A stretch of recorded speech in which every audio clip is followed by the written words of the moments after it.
នេះ idol ណាគេខ្លះអ្នកទាំងអស់គ្នាចេញមុខមកមើលណាគេខ្លះចូលចិត្តមើលវីដេអូគាត់ transition រំអីផ្សេងណោះគាត់គឺជា influencer ល្បីនៅវៀតណាមឥឡូវនេះគាត់ប្រកាសឲ្យថាគាត់កើតជំងឺ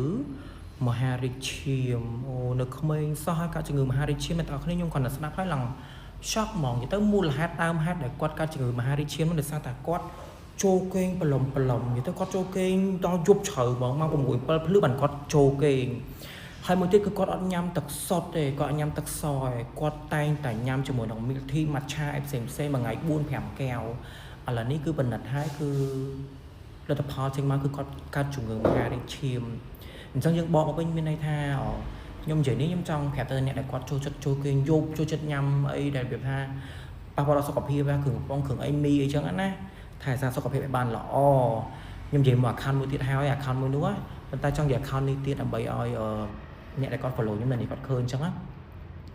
ថែរក្សាសុខភាពឲ្យបានល្អចូលគេងឲ្យបានលឿ